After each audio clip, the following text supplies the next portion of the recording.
All right, so we're going to do a couple more of these difference of squares, but this one, it's not to the second power. These are just higher degree pieces. So let me put the formula down here. It says when you're subtracting two perfect squares, 81 is a perfect square, and this is a perfect square. All right, that's the same as x squared squared. It's kind of weird to think of it that way. But when you have a difference of squares, it can be factored as such. You just square root that one to get a, and you square root that one to get b, and then one's plus, one's minus, okay?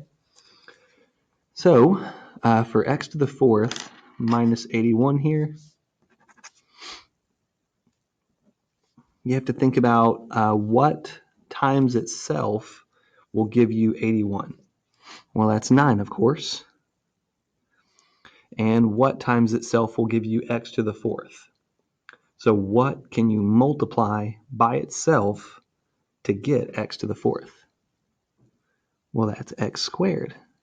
One's plus, and 1 is minus. I actually didn't realize that I had one like this in here. This one's actually kind of special because this will factor again. All right, this is the sum of squares here, so you can't factor that, and quote unquote, you can't factor it, but this one you can. I'm going to go ahead and do that. So I'm going to rewrite the first one, x squared plus 9. And then this is going to factor by difference of squares a second time. It's going to be x plus 3 and x minus 3. Okay, that was like, I think that was in our first video too. So that's the factored form of this. Okay. So we took the square root of x to the fourth, and that was the x squared. Square root of 81 was the 9. Okay. Here we're going to have what times itself will give you x to the sixth. That's going to be x to the third. Remember, you add the exponents. And then what times itself will give you 4y squared? That's going to be a 2y. And the other's a minus 2y. Okay, yep, that works out. And this one does not factor like this one did up here. This one was kind of special because it had another square and another perfect square. Doesn't always happen though. Let's look at the third one here. So square root of this, or what times itself will give you x to the 12th. That's going to be x to the 6th. One's plus, one's minus. And then what times itself will give you 16 y to the 4th?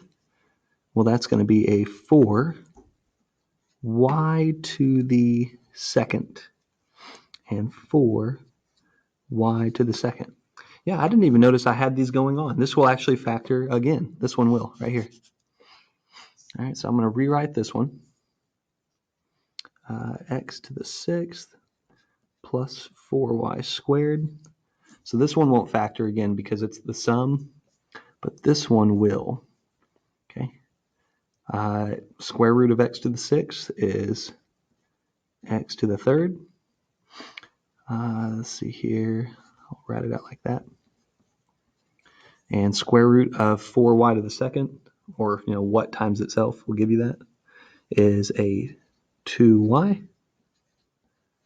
Then one's plus, one's minus. Cool. Yeah, I didn't even know I had those going on. Good. Last one here.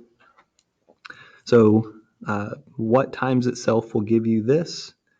That is 3y to the 4th power. 3y to the 4th.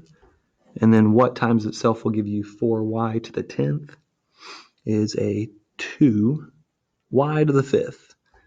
2y to the 5th. And then one's plus, one's minus. And this one won't factor any further. I mean, 3 is not a perfect square, 2 is not a perfect square. Yeah, there's nothing times itself that'll give you y to the 5th.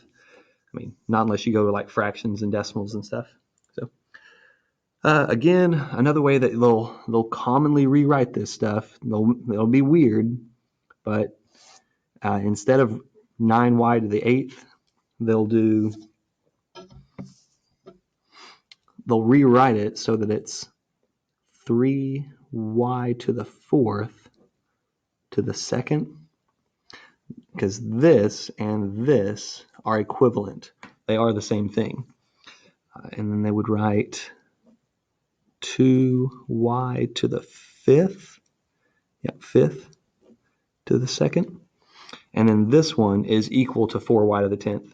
And hopefully you can see how, or it's kind of weird. I know it's weird, but that's my pieces there and there, there, and there. Okay, if you wanted to check your answer, you could just plug in some number for y and go from there. All right, it works like that too.